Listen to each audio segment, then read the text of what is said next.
Hey, Podnutzians. Welcome to Mini PC Show, Big Talk Little Machines. This is episode 111. Not that I'm a numerologist, but I'm pretty sure that's a pretty important number. My name is Door Geek, owner-operator of Podnutz and Mini PC enthusiast. I will say a little quick update before we start anything off on the last show.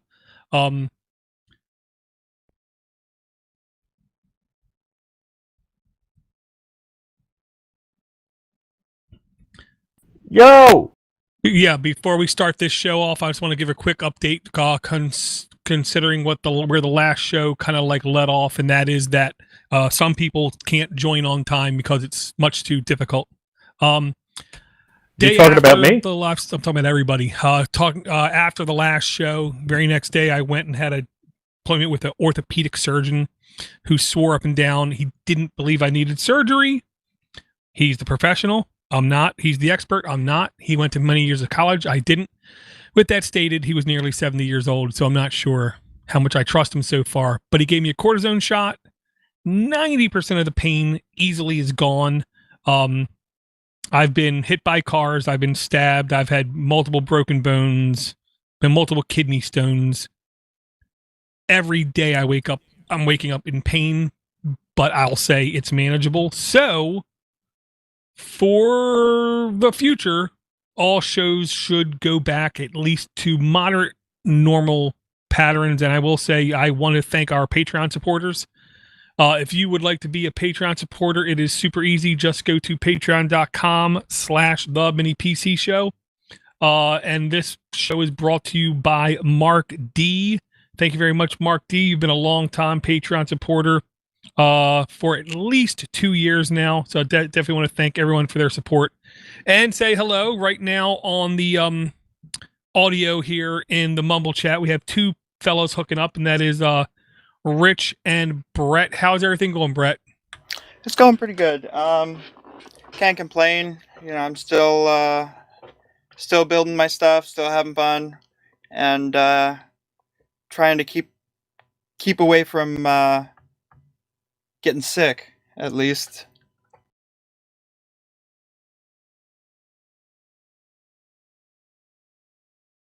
Yeah, I've been inside for a while.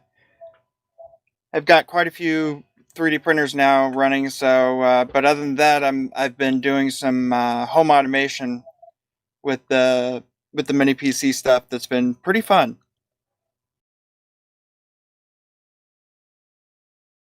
Hey, Dor, I'm not hearing you.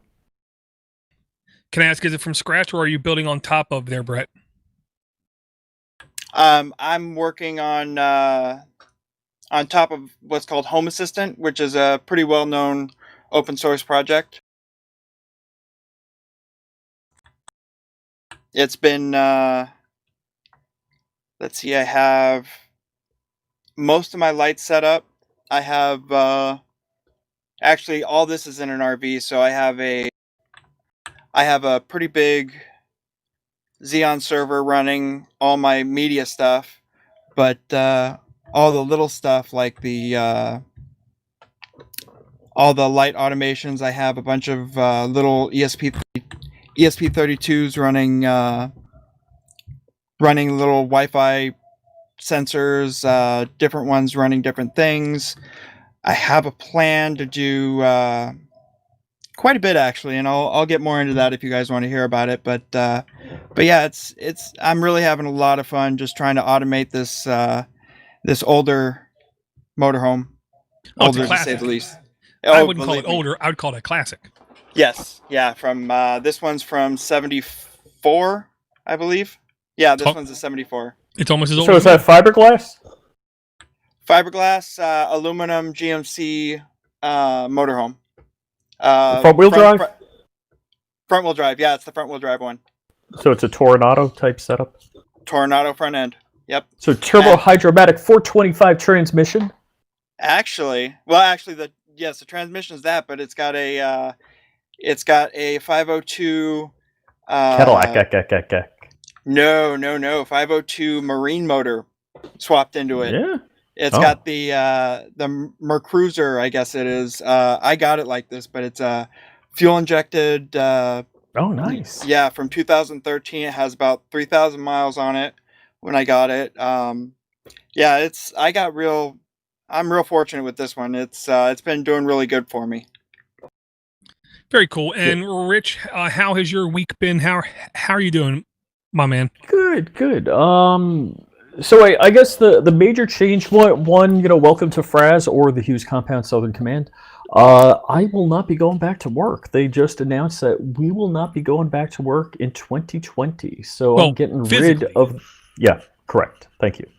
I am getting rid of the Orlando Command. So I'm going to close shop there. I think I'm going to spend a week up there because there's a place in Orlando that does powder coating on rims. So I'm going to bring my car, get the rims done. I'm going to get a rim job. And I was waiting for you to spit. I timed that while you were drinking. I try not to. So I'm pretty excited about that. I know people are suffering with COVID.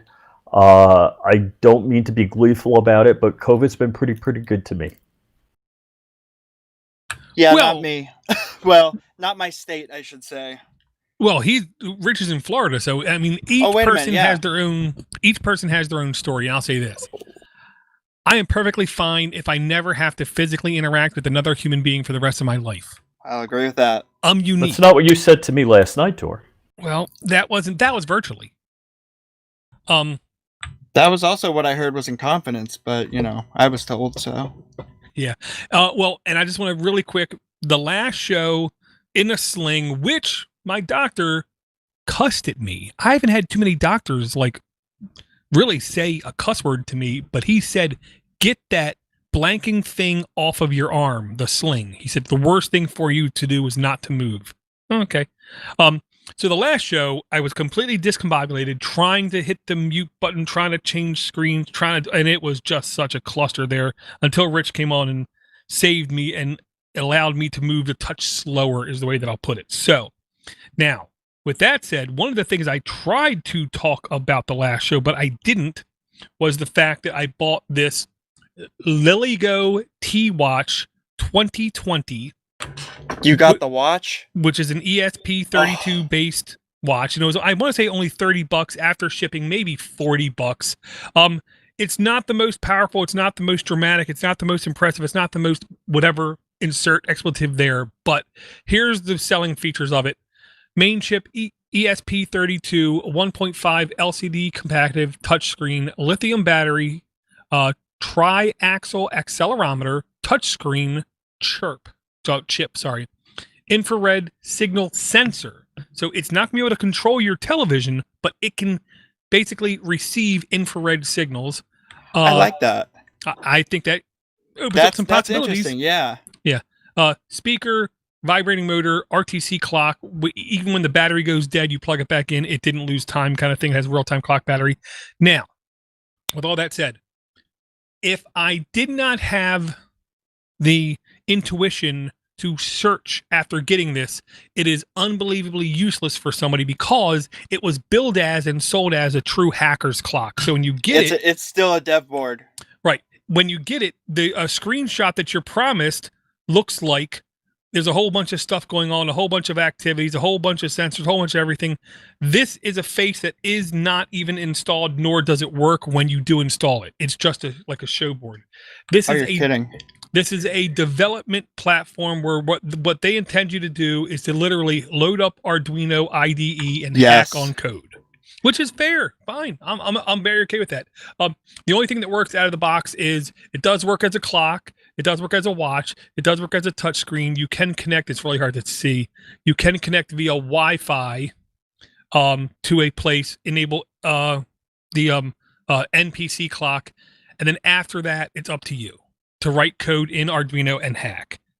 And yes, Rich, your watch was 6 times the price.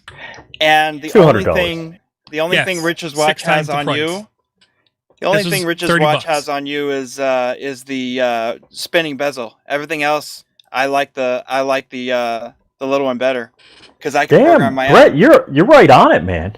He knows his stuff, and I have one too. And And what I wish was that the knob was a spinny tool, because that would help a lot, I think, with the functionality. Yeah, I'll agree. So this That is really yeah. just a hacker's toy. This is nothing serious, is the way I'll put it. Don't get me wrong. It's kind of like, some guys in the gun community have $500 knives, and I refuse to spend that much on a knife. That I've never actually lost a knife, but I've misplaced them for long periods of time, and I just found two. That's why I buy $30 knives. And they're like, and I'm goofing with this one guy, like he's real serious about his knives. He buys Microtech $500 knives. And I'm like, look, just get a subscription on Amazon for a $30 Weston. Get one sent every month. Don't even sharpen them. Just get another one. So I think I was like really grinding his gears on that. But anyhow, don't get me wrong. I'm not saying I'm bougie because I got a $200 watch. The main reason I got the watch is because my daughter got one, and then my wife, monkey see, monkey dude, as far as the Apple Watch stuff, and I'm not an Apple guy. So I'm like, hey, if we're all raiding the piggy bank, I might as well get one. And I kind of like it. I mean, I wear it on a regular basis, so it's more than just kind of.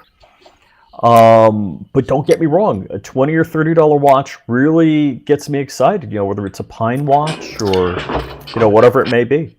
Well, what's cool about both the Samsung watch and the and the little Go watch is the Go watch is kind of like the very first. If you want to think about it, it's kind of like the very first Raspberry Pi. I'm not saying in terms of the hardware is going to get super better. I'm saying in terms of the software is going to get better. The hacker community, the especially the ESP32 guys. They're going to take that and run. And I like the idea a lot. In fact, I was going to order one of those because I want to make a random automated. I have a little old application on one of my Androids that's called Stay on Task. It's a little app that just vibrates, and it between 10 and 15 minutes, you can set it, to randomly in between those times, and it'll just ask you, are you working? It's nothing special, but I've always wanted one on a watch, and that's what I would make. Yeah, that's kind of like the Palmerito. Yeah, the Pomodoro, I think it is. Pomodoro, thank you. Yeah. But yes, basically that, because I have a little bit of a staying on task has never been an easy thing for me. So, Brett, I got a question for you. Have you checked out, there's a Home Assistant app for the watch. Have you checked it out?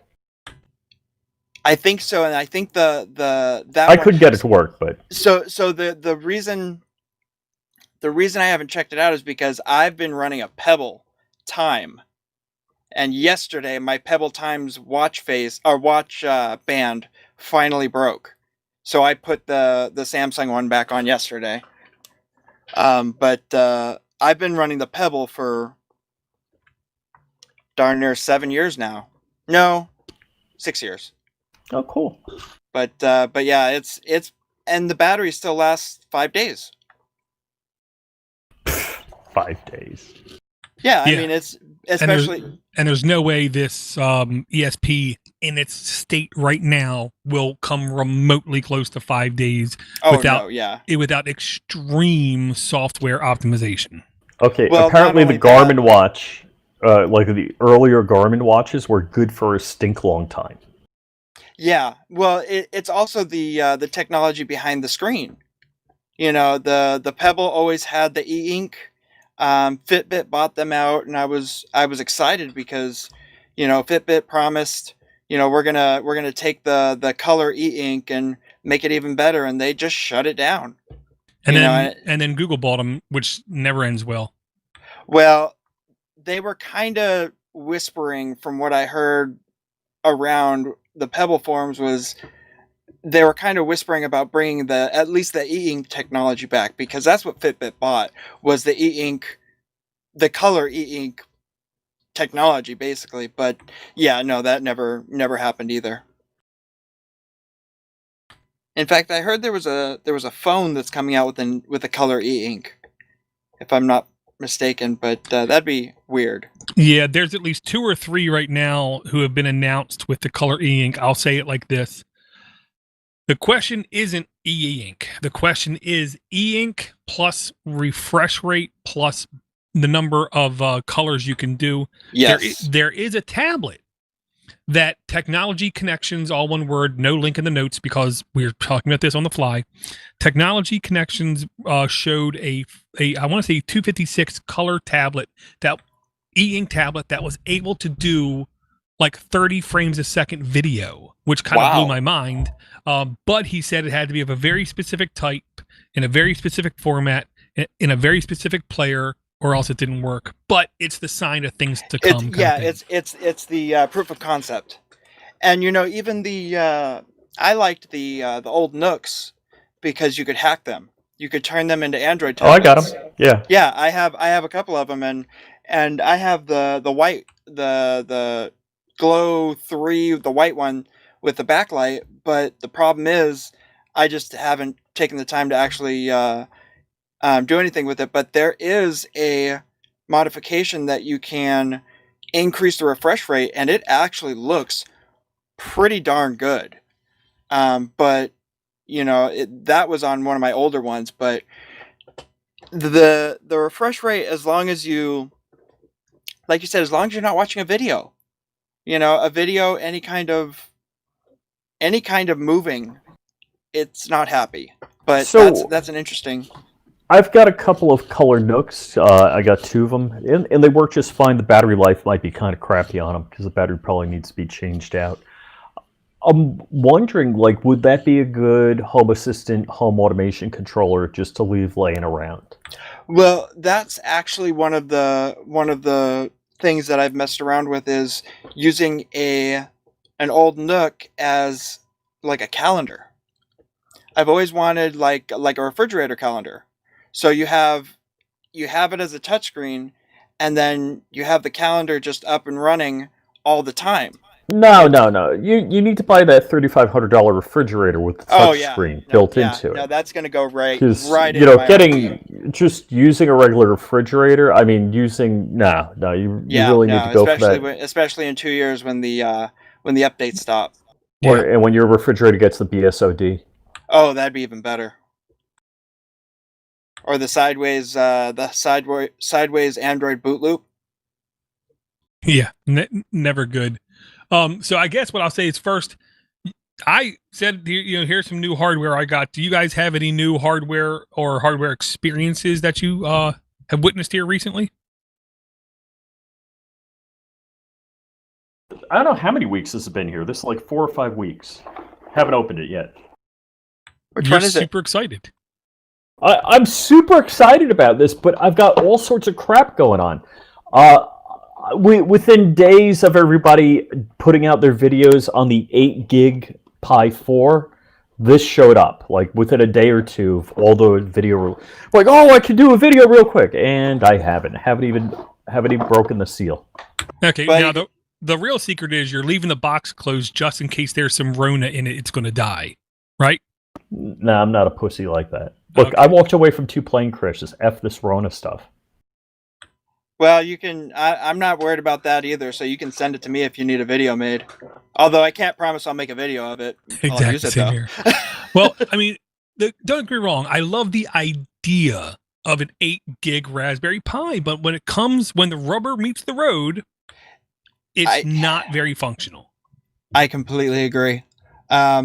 Between the Raspberry Pi 4 gig, I think that's as functional as you're going to get as far as a replacement Raspberry Pi for a desktop. Now, that's not saying any other single board computer, which there's a million of them that are better. But as far as the Raspberry Pi, I think the 4 gig is probably the most usable that you can get. Because the 8 gig I don't think would really add much to it unless you're doing like in my case, virtualization. virtualization, ton of automation stuff. Right. Or There's literally Doctor. software developed explicitly to utilize such a thing. And right now, right now in the middle of 2020, there kind of isn't. Yeah. It's not a bad thing. It's just a fact. It's like saying I only have 10 fingers. Sure, I might be able to use more, but I only have 10. Yeah. No, yeah. You can. No, I completely agree. And until there's something made for it, until it's got a specific reason to be made, it's just being made to be made. Dor, did you know in humans 6 fingers is a dominant gene? No. Yes. Come on, come up with a better one, Dor. I know you're trying. I can't, but I'm just going to divert the attention and say this combines a company I hate with a product I am living with. But either way, it's news because last month we had the newest supercomputer unveiled, which was 3 times more powerful than the number 2 supercomputer, and that supercomputer was Fujitsu in Japan, ARM-based. Knocked the socks off of everything else. Well, line 93 in the notes, and I think, thank thought, Brett, I did send you an email. You should have got a link for it. Line 93 in the notes. Oracle, the most scummy company next to Cisco, the most scummy company next to Apple, the most scummy company next to Microsoft, the most scummy company next to, I guess, Novell, created a supercomputer.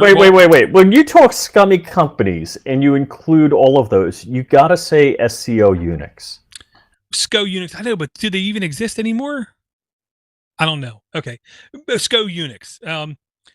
Over on D-Zone, which is a website I've never heard of, reported building the world's largest Raspberry Pi cluster. And it said Oracle's Raspberry Pi supercomputer is the largest Raspberry Pi cluster known to exist. Awarded in one of the top 10 Raspberry Pi projects of 2019 in Tom's Hardware. Never heard of it. Really? I've seen pictures. I know, but of course, Oracle is going to buy Raspberry Pis to make a supercomputer so elitist first worlders can write articles about it instead of having the Raspberry Pis go to third world countries where they could actually use it. Congratulations, Oracle. You are as scummy as you promised to be. Well, you also got to remember that's what they were made for. Is for, and that's just awesome. Well, let me rephrase that. You are completely correct, Dor. Where they could have gone, now we'll never get them. And that makes sense. Yeah, so it looks like it might be 1,060 node Raspberry Pi cluster. If I read it right. And I'll say it like this, I sent you a link. It's like the old sci-fi thing. Scientists never asked if they should; they just did. I understand the desirability to build all kinds of clusters. I really do. But if the software doesn't exist to explicitly take advantage of such a thing, I don't really know what people are doing with these things. I mean, yes, there's plenty of like folding at home type things. There's plenty of like cloud type systems where you can help solve the mysteries of life and everything else. But I don't hear about them really too much, except for the SETI at home one, the folding proteins at home, and that's kind of almost it. Yeah, I don't see much of a use for it, but like you said, unless it's made for a specific reason. If you build it, they will come, of course. All right, so I'm doing a small cluster project. What is the purpose? What is the goal? I don't know, but I'm not looking to be the biggest. I'm just looking to do something interesting and cool. Yeah, I kind of agree. If you're doing something like that, tell me what your end goal is. Like Pine running their infrastructure on it. Now, if Oracle ran their, public-facing website on it, then I'd be impressed. Well, that's what isn't that what Raspberry Pi did for a while? I don't know if they still do it, but Raspberry No. Pi themselves ran it for as when the 4 gig came out. I know they ran it for at least a little while, right? Not that I'm aware of. The only thing I know they ran off of it was their store, Oh, okay. which wasn't actually a store. It just forwarded people to external stores. But I'll say, now speaking of Pine, I'm sorry you guys mentioned it. Line 123 in the notes.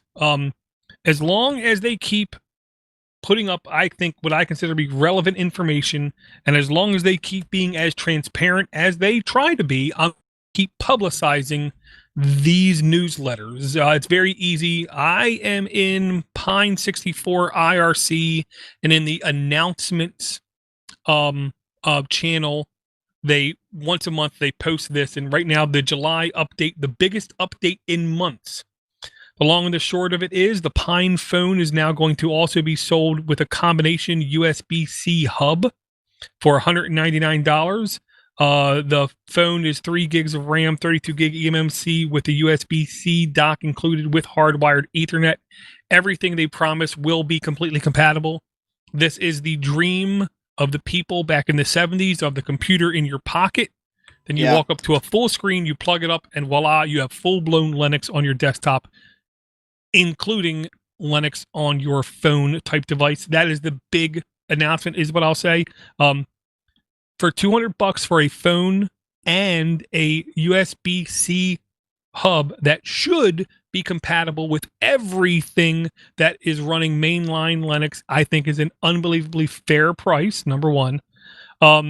They repackaged it and they're going to start selling them again here really soon. And right now, when you buy the Pine phone, it's going to come shipped with post-market OS, which is one of the ones I do believe they're trying to get Android APKs to run on.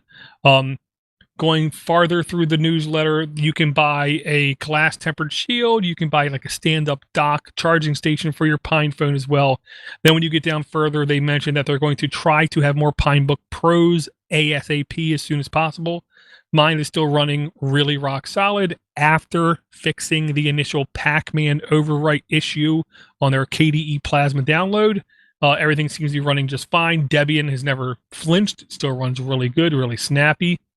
The Pine Time, they have a small update with, and they do mention that the Pine cam, the Pine Cube cam, is going to start being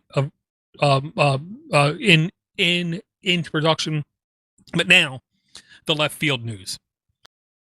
The left field news is last month they left a riddle, and if you figured out the riddle, you would know what they're making. Well, what they're making next, they plan on making, it's called a Pine CIL, Pine Sol, like a pencil, but a Pine Sol. And what it is a smart, in air quotes, soldering iron. It's going to be a soldering iron with a system on a chip built into it. I have no idea if that's cool. I have no idea if that's stupid. I have no idea if that's useful. I just know it sounds interesting. Actually, there's a soldering iron that's kind of interesting to me, because I know there's a soldering iron that I want called I think it's the T100, something like that. It is a USB-C powered soldering iron. Yeah. But enough amps go through USB-C to solder? Well, when it goes up to 12 volts, yes. So it needs the quick charge up to 12 volts. But yeah, I have an 8-watt USB soldering iron that actually works for my little lights and stuff. But this one, it's got an OLED display with temperature and, buttons and all that fun stuff. But this might be an interesting thing, because those are relatively expensive, but no one's ever really given them too much praise for, except for being a on-site soldering iron that you can use with a power bank. But as far as the soldering, that would be pretty interesting for me. I think it would be kind of cool. Well, my favorite is the butane soldering iron. I might be old school internal combustion on my soldering irons, but Yeah, I actually just got a butane one recently, for the first time, and it's granted it's a Harbor Freight one, but it is very neat. It is interesting, and it makes me want to get a real one or a better one. oh yeah, it's I've only had budget butane soldering irons, and they're definitely handy on the airport ramp when you're soldering that autopilot or navigation and communication radio into your airplane. I'll agree with that. Or me personally, I have the MPCNC that I've been messing around with for way too long, and resoldering the leads and stuff. I just don't want to pull out my soldering station, so it makes it easy. Well, and I'll say, I think Mini P, all my shows have, they like share the same DNA. Linux is about tinkering. Android is about owning your device. Linux is about hackering and tinkering. Mini PC is about the custom little build thing. We in this mindscape who are fans of this kinds of things, we did lose somebody this past week. Grant Inahara, who was, I didn't know this, who was the guy who built the robot Jeff on the late night interview show with Craig Ferguson. He was the guy that built that. Also, he said, Grant Inahara said he was able to fulfill one of his dreams. He was on the series Star Trek Continues. If you haven't watched Star Trek Continues, he did a damn fine job, is what I'm going to say, as being like a cousin of Sulu kind of mentality. Didn't he also play Sulu in one of the movies? I'm not going to say no because I couldn't watch any of the other movies. They made me sick to my stomach. Yeah, no, I agree. But I'm to be honest, I may get thrown off the show for this, but I'm not a huge Star Trek fan. It's fine. Okay, good. But what I will say, is it's really, I had a cousin pass away in the same way with a brain aneurysm, and it's quick, but it's very sudden. And it's upsetting. It really is upsetting because, he was one of us.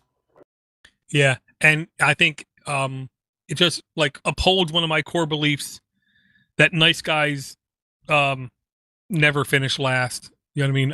And he just seemed like an unbelievably normal, nice guy.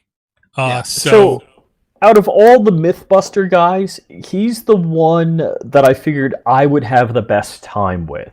And, somebody might say Jamie, somebody might say, what's the other guy? Adam. Adam banned me from his Twitter. I actually met Adam.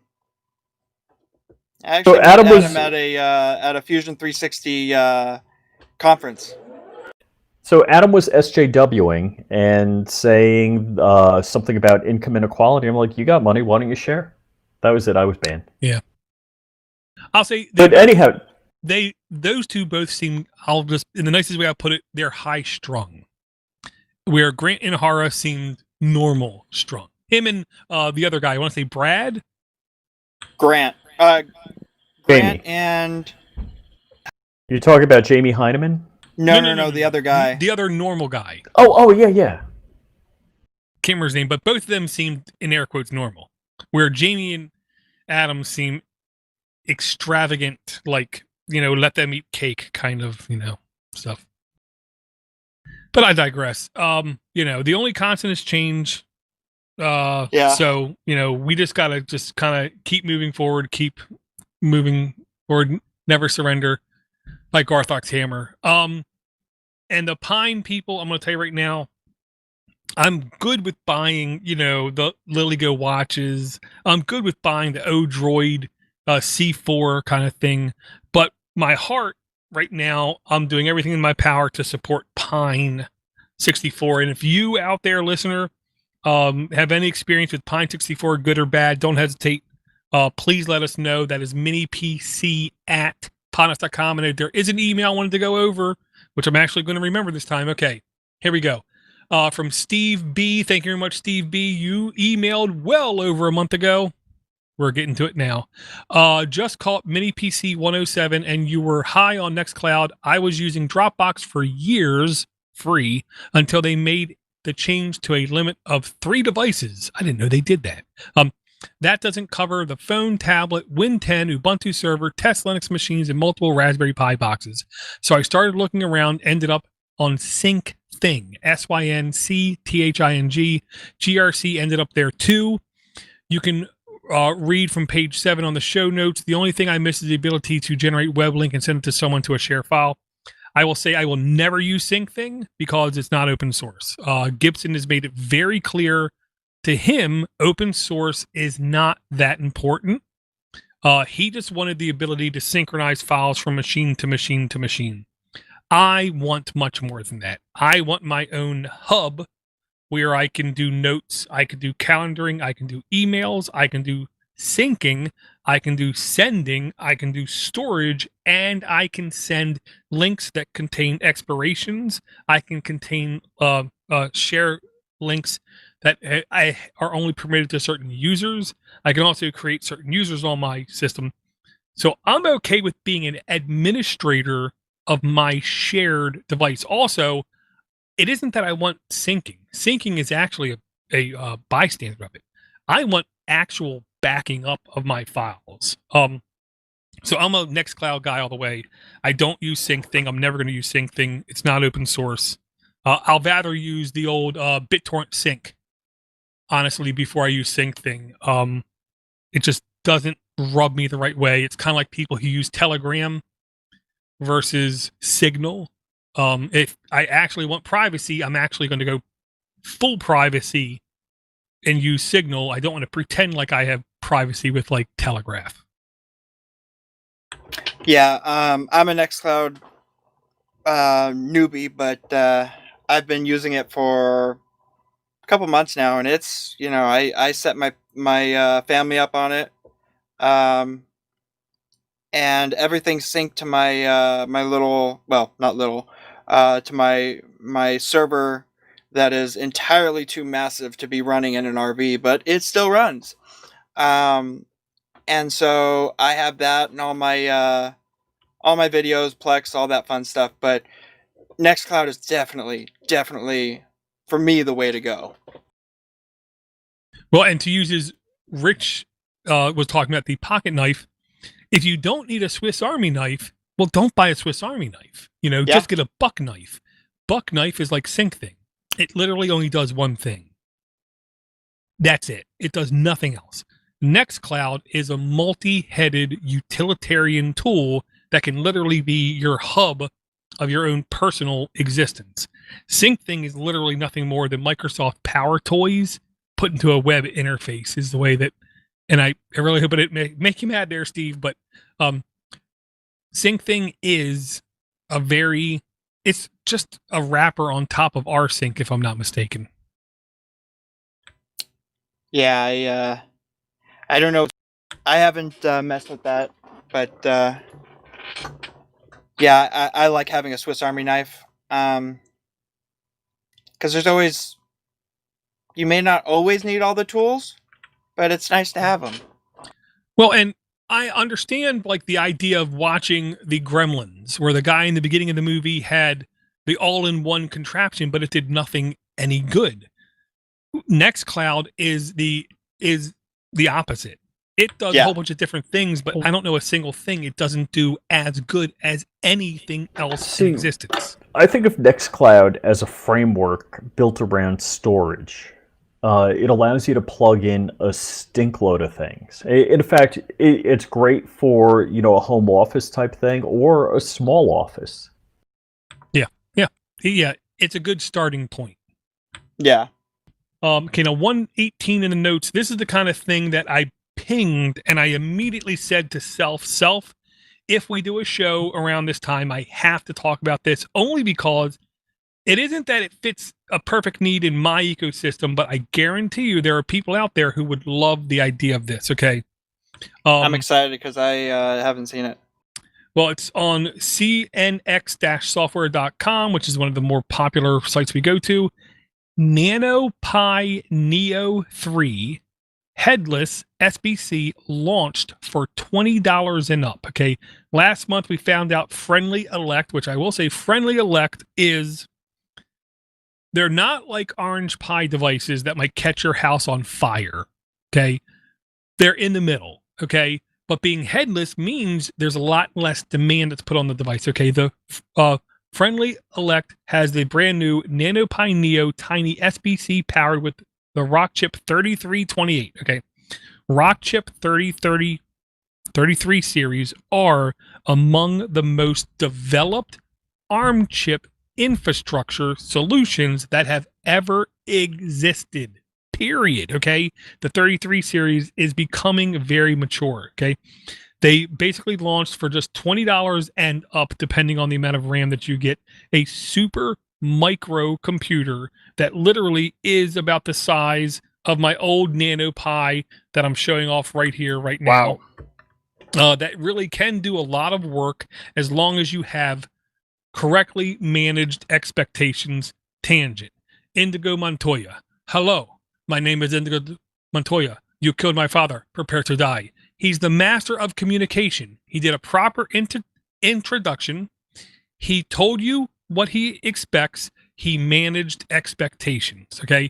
If you go into this device managing your expectations on what you can get out of it, this can be an actual pretty good device with 1 to 2 gigabytes of DDR4 RAM. This is literally like the size of like 6 micro SD cards. Wow. I mean, it's really difficult to really make everyone understand. This is like literally like 4 Ethernet adapters big kind of size. Well, the Ethernet adapter on it looks bigger than the entire thing just about. It's close. And it does have micro SD, no video output. It's headless. Gigabit NIC, USB 1.0 and 2.0, it looks like, from the pin headers. Another 26 pin header for UART, SPI, and GPIO. I'm going to tell people right now, if you need a very small, compact computer in your ecosystem, it's really difficult to beat the price of this thing. $20 price tag for the 1 gig version, $25 for the 2 gig version. Okay, I was just going to click order. It's $16 for the postage from China. Well, I'll say with Friendly Elect, if you wait 4 to 6 weeks, and if you're in America, you just go to Ameridroid.com and the shipping will be cut easily in half, but it will take at least 2 to 3 weeks. Yeah, I'm on. Where do I find that watch? Because I'll be ordering one pretty soon, if not tonight. Well, if you were to join us live in the YouTube chat, which we try to post every I don't think I did. show, it's in there. It will be in the notes as well. I ordered mine from Banggood, but the link I was able to find where it says it was on sale right now is TINDLE.com. Tyndall. But I know I got mine from Banggood. Oh, okay. Okay, yeah, this is the one that I was looking at. Okay, perfect. So, yeah, I may have to order one. That's cool. I remember we were looking at it a while ago, but yeah, that's so cool. Very cool, very cool. I will say there's more than a couple Orange Pi new things, more than a couple Pocket PC things. The Ripple 20 is still in full effect for all kinds of vulnerabilities. There's more in the realm of like IoT security that's in the notes. Raspberry Pi Manjaro Plasma with Ubuntu 20.04 is also launched. That's pretty important, is what I want to say. UASP.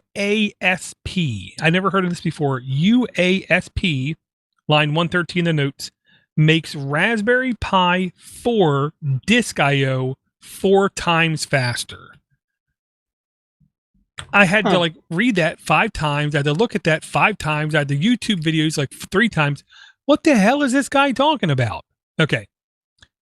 The long and the short of it is UASP stands for a USB type interface that if your mass storage device via USB does support this UASP, you could see 2 times the speed on the devices. And of course, right now, the devices that support UASP is not an insane number of them, but they do exist. They are out there. So if you're thinking about buying a USB device to go with your mini computer, your Raspberry Pi, and you are insistent that it has lots of speed, UASP is what you need to look for. And it's basically only on USB 3.0 devices. Interesting. Yeah, I mean, this is the kind of thing, I don't know when it came out. I don't know where it came from. I don't know how new it is. I just know the first time I heard about it was last week. I went and did investigations, and it's basically emulating SATA over USB is the way that I describe it. So, you know, if you want that Raspberry Pi based, that mini computer based NAS to serve up 8K videos to multiple people, well, you're going to need yourself some UASP. Huh. Yeah, I'm not, I'm lucky to have a 1080 TV right now, to be honest. Well, and I tell people, look, my eyes suck. I don't need 4K. I don't need 8K. You know, you guys, if you guys insist on having that, you guys keep getting that. For now, I'm fine. I'm fine with what I got. So here's where I'm at. 42, 43 inches is good at 1080p. Above 50 inches, you really need 4K. I've got a 70-inch 4K. Looks great. So you guys thinking you need 8K at 70 inches? I think you're missing the boat. Well, maybe they have great vision. I don't know. There was another line in the notes I really wanted to talk about, and I want to say it's line 120 in the notes after I click that. And I say 120 in the notes because everybody seems to have an opinion about this, either being fantastical or about being utterly stupid. And nobody seems to give like meh in the middle. Everyone either loves it or hates it. And it is Lil Putin, which I will say, the next site I'm going to probably just give money to every year, it's probably Lil Putin because I get so much of my information from them. The article is entitled, "The Lenovo Yoga X Leaks Suggest It's an Android tablet that's also a monitor." So it's basically a tablet that will enable you to plug up and use as an external monitor when you're not using it as a tablet. Some people think this is the stupidest thing that they've ever heard in their life. I personally think this could be unbelievably useful. I agree. I've done it. Not with anything native, but having a second screen that you can put on anything, especially a laptop, is great. But having it also be an Android tablet, that'd be awesome. So what's the size on this? Because that's what I'm looking for. I honestly do not see. If it's less than 13, I'm going to be mildly disappointed. So this is one of the concepts I've been talking about and talked about a number of times on the podcast here, is I kind of dock my MacBook Pro, and I've only been using my MacBook Pro here, but I do bring it with me when I go to Orlando. And I'd love to be able to have something, you know, slightly better than a smart monitor and maybe like a high-end tablet that would interface with my keyboard. And I still could do something rudimentary if I sat down at my desk. That would be fantastic. So I kind of like the idea. Well, I'm kind of doing something somewhat similar, I guess you could say. It is, I have virtual machines running on my server but I run them with a pass-through with a graphics card. So I have all my video games, well, mostly my 3D CAD stuff, but the one video game I do play, I have it running through that, but I also have, it's not quite RDP, but it does go 60 frames per second, and you can log on to it from anywhere. So it is a remote PC software that I can run on my old Note 8 tablet from 2013. It has Android 4.4 on it, and it can run the software with, pretty good quality, and it's, it can go through at 4K. I don't have a 4K monitor, so I don't need one, but yeah, it's a good, I think you've actually talked about it. It's that Parsec.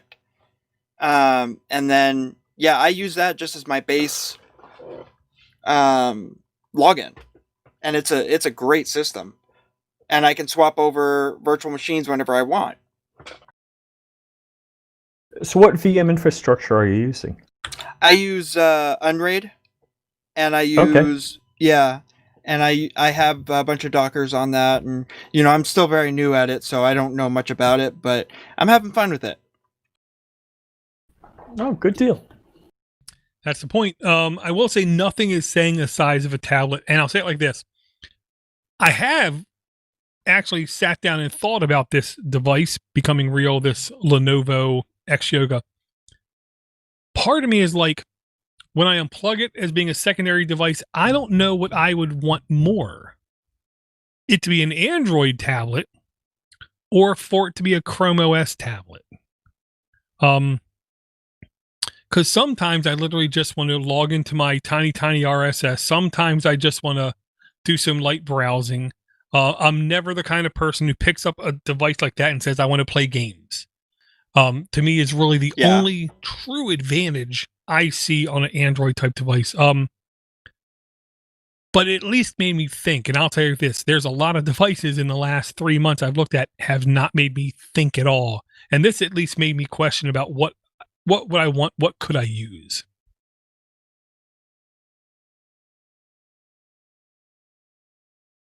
Yeah, I'm not a big, especially like I said, there's one video game I play at a time, usually, and it's it's nothing special. But for me, being able to have a second screen that I can look at drawings with, look at CAD drawings, and be able to do some sort of fusion on it. My big thing was always presenting. I always wanted a way to sit down with someone and have my tablet project onto a little TV or what my original use case was, to have a tablet that projected onto a projector at a dinner table. So I could talk about what I'm doing, do this and do that, but also have them see whatever I want them to see. Not so much being a mirrored screen. But yeah, that was always my thought, and maybe this is something that could be part of that. Yeah, back in the day, I want to say an application I used that did a similar thing over the internet was called Cruise Control. We were supposed to like an ocean cruise, and I was the captain, and I would do stuff, and you would see it on your screen, kind of thing. I will say I do like the idea of that. There's not going to be a link in the notes because I forgot to put a link to it. But one of the things that Brett made me aware of a month ago was I might get the names wrong, but it doesn't matter because it technically doesn't exist anymore. It was called Raspbian X Nighthawk Edition. Yes. But it doesn't exist anymore. No. They took that and they took an Apple like interface and combined them into one interface called Twister OS. Yeah. Okay, now Twister OS, I'm technically running right now up here as my monitoring devices, the way I put it, monitoring the stream, monitoring the feeds, monitoring everything. And what it is trying to be an unbelievably complete desktop operating system with extremely sharp graphics. And one of the technologies that it pulls in is called Box86. I've had unbelievably marginal success with it, but they admit this is super new. Okay. Box86 lets you install on a Raspberry Pi the full actual Steam client and says it can allow you to run Linux compatible Steam games on a Raspberry Pi. If this kind of thing actually does get some traction and get some people behind it and get some testers and get some people to actually put some code onto this thing, I'm afraid how powerful this is going to be in like a year. Granted, you're not going to run Red Dead. You're not going to run Crisis. You're not going to run, all these things.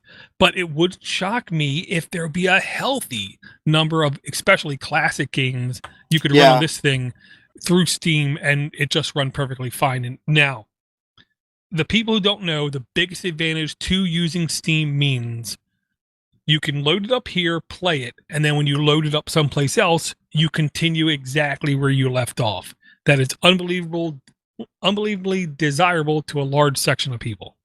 Yeah. No, I'll agree with that. And the fact that you brought that up again made me think, because I've been trying to get my dad to, he's got an old computer, a Windows 8, that he just does not, it's not good, but he plays all of his games on Chrome, on like just the web browser. So it's a thought. I could probably get most of his stuff running on just a Pi 4. Be an interesting little test, or 6 of them. Right. Well, there was another link in here that I hoped would get more traction, hope would, come to fruition to be more common kind of thing, but I don't know if it's going to happen or not. Line 117 in the notes, Tiny IO gear, GUD 3C 460 USB-C docking station turns your Android smartphone into a desktop. Now, we've heard this before, okay? The difference is this is not owned by an individual company. This is not a Samsung thing. This is trying to be a more universal thing. For those in the know, it's like MHL 5 years ago, okay? I missed that. Yeah, I know. But it wasn't picked up by enough people because you had to have the MHL chip. Yeah, and you had to have the adapter, and then the adapters wouldn't work with everything, right? Right. Well, yeah, there was I want to say it was literally what is MHL.com would tell you every device that had it in it, and there was a good amount, but wasn't close to every. This is more compatible with the base chips that are in more USB-C devices. Now, if you have like a first-gen phone with USB-C, I guarantee you this won't work. If you have something in the last 3 to 6 months with USB-C, I can almost bet you it would work in your device. Okay, think of your phone with an equally width device for like 1.5 inches deep. You would literally plug up to the bottom of your device, and in the bottom of your device, you would then be given 3 ports, if I'm not mistaken. You will get a 3.5 jack, you will get a USB-C jack, and a full USB-A jack, which also does have USB-C pass-through for power.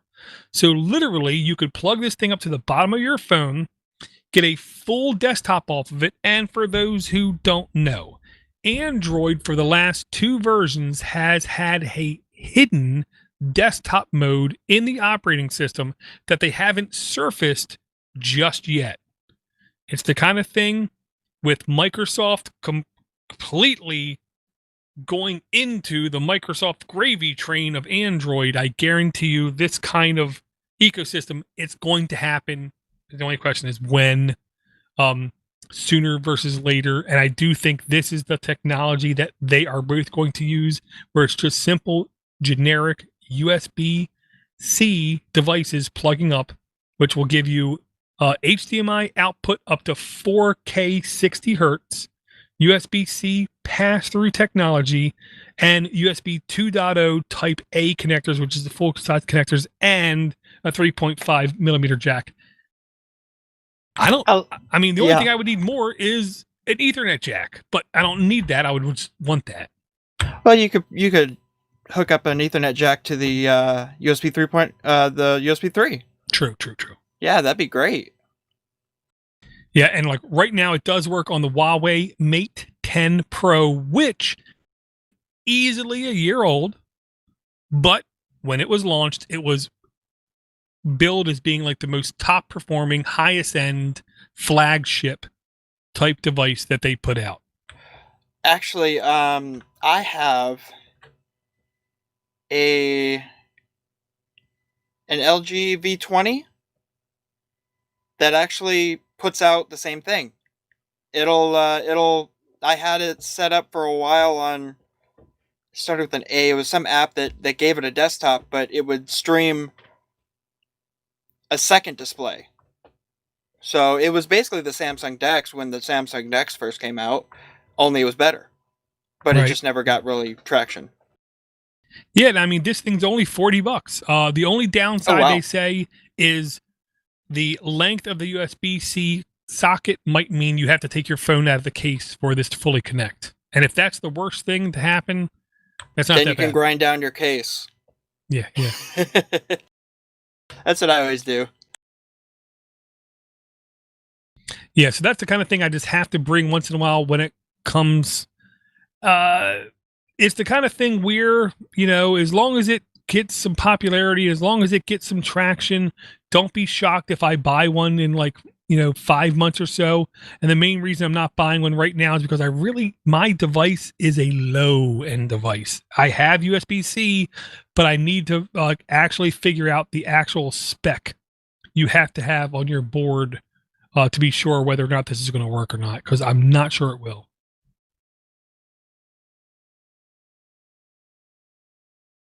I thought it was a Thunderbolt spec that needed to be met.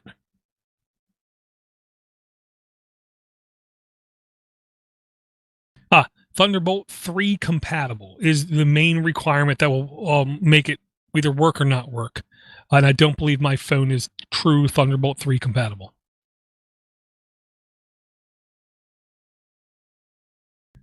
Okay, well, I'll ask you guys, did you guys have a chance to peruse the notes at all? Was there anything in your life, in your streams and feeds that you thought was cool and wanted to share? Not too much different things going on right now to really narrow down, but hopefully by next week I'll have a few by next time I'll have a few new things to talk about, because I have a few things I'm working on. Let's just put it that way. Roger. Yeah, Jordan, you kind of covered everything I wanted to talk about, so I'm going to call it good job. Well, the one thing I'm going to make sure, the two things I'm going to say is, one, everything that passed by our boats in the night will be in the notes, even things we didn't talk about. So you, the listener, take a look at the notes. If there's things we should have talked about, let us know. One thing that will be highlighted in the notes, I will try, that I didn't talk about because I'm not sure how to feel about it yet, is line 100 in the notes. Canonical has launched a Ubuntu appliance project for container-like apps based on Ubuntu Core Snap packages. The first 5 free appliances provide AdGuard, Mosquito MQTT server, Nextcloud, OpenHAB, and a couple more. So Ubuntu has decided to start focusing on Raspberry Pi specific development. They're not a company that's swimming in money. Okay. So for them to do this, they believe this is becoming ever more important. I believe it's becoming ever more important. I'll agree with that. Yeah, I think it is too. Yeah, so I'll say, if you think it's becoming ever more important, do not hesitate. Shoot us an email. minipc@podnutz.com is the absolute simplest, straightforwardest way to get in contact with us. If you want to support us, patreon.com/the minipc show. If you want to contact me directly, it's doorgeek@gmail.com. If you want to contact the network, especially, that's mail@podnutz.com. If people want to catch up with you, Brent, what's the easiest, quickest way? Easiest way is probably Hansen_3D on Instagram. It's just that's pretty much the only mainstream thing I do anymore. So that's about it. Yeah, and then I think I've got Brett Hansen PC at Gmail. Of course, spelled Hansen on both. Gotcha. And Rich, if people want to hook up with you?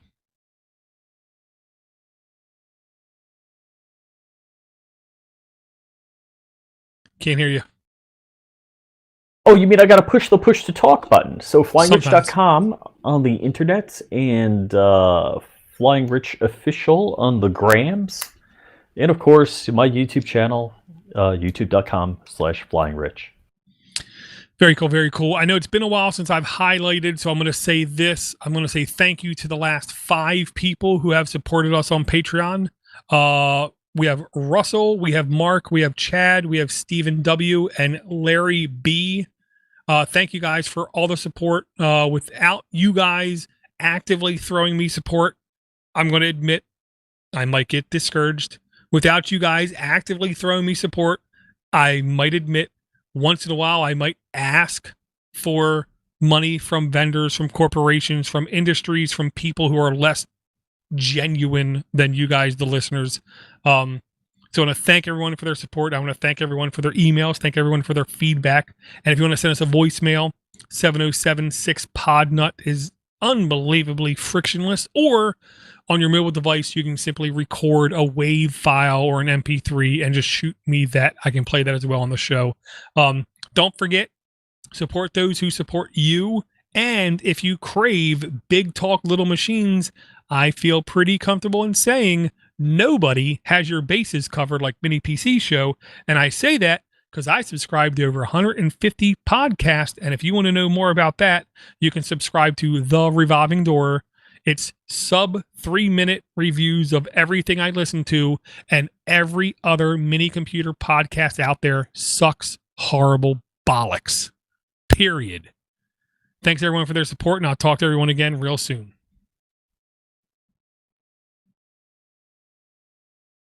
Really, Dor? Your unbiased opinion?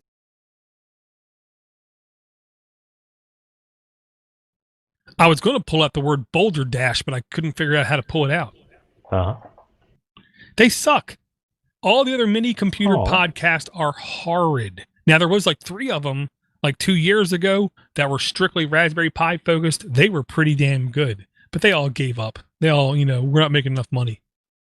Money? There's money to be made? Exactly.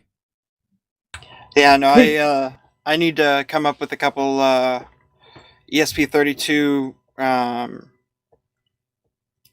either stories or projects, or just document a little better of what I'm doing, because there's a lot of different things that are going on in this RV, and it's really fun.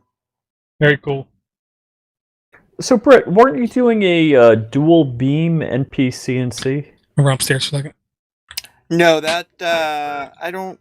No, my NP-CNC is just a regular one, but it's a relatively high. I need to put the stainless steel in it because it's not going to be very stable. Well, it's not going to be very rigid, I should say. But I was thinking about the double beam things, but it just cuts out almost a foot on each end, and I don't have that space. But yeah, I actually have the little, well, the big server that I have is a T420 Dell with 2 10-core Xeons. Oh my! Yeah, It's got 48 gigs of RAM, and I did a custom wired RX 580 AMD graphics card, so I can run all my Fusion and Fusion 360 and all my CAD stuff. But between that, I have five 3D printers. Oh, wow. Yeah, I'm planning on starting up a little 3D printing studio and design studio. So yeah, it's fun. I really enjoy it. Cool. So how you been, Rich?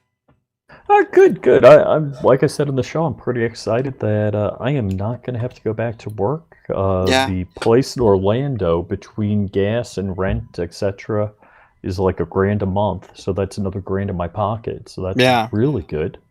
Good. I'm doing honeydews. I've been 3D printing, and I saw that. what I plan on doing. So I don't know if you've watched, but I dug out a donor power supply that'll power a stack of Raspberry Pis. That's a good idea. And I've been playing in the 3D world with what fits in the smallest area. So I got this Switch. Have you looked at a 10-inch rack? No, the idea is it's going to fit in something like this, but smaller. Okay. Yeah, I like that. I'm going to shoot you a link to Thingiverse that you might be interested in. It's a modular rack, but it's a bunch of different type of mounts, including pies and stuff like that. Oh, okay. Yeah, definitely shoot it over. That should look good. That should work. It's something I want to do in the RV. Oh man.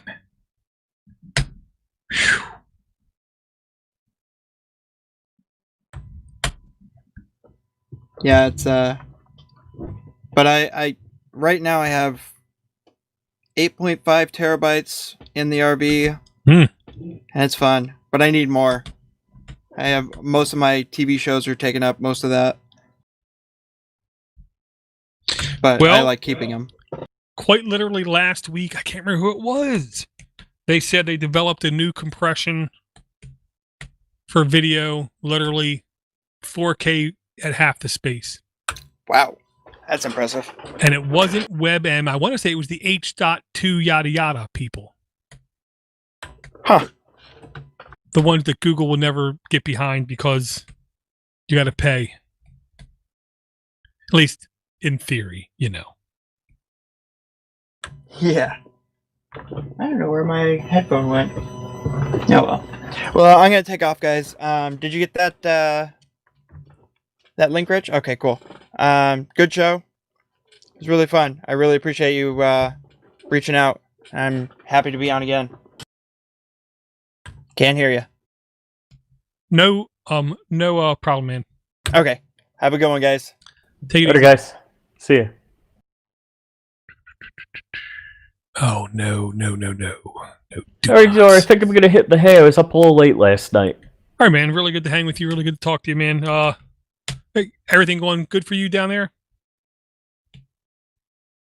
Yeah, for the most part. Like I said, I'm pretty excited. The whole Orlando thing, and Right. I kind of a little worried because I think I had a really good thing going on in Orlando, and hope that I don't need it again. Right. Well, I'll just say, don't be shocked if they still need you. They just don't want to show it, kind of thing. Well, what do you mean?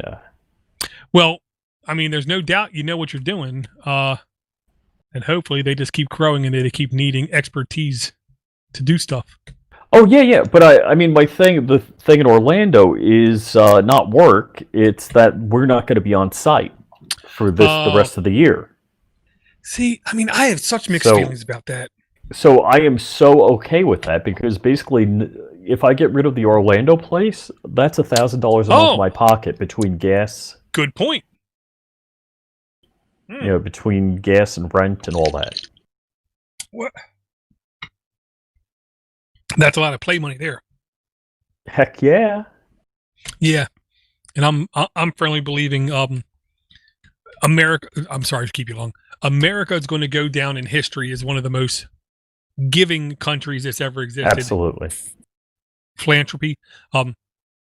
Everybody I know right now was doing everything in their power to spend money because they know it's volatility in the markets. It's the up and down that makes people money. It's the spending of money which makes it so you can earn money, kind of thing. Yeah. And I'm okay with that.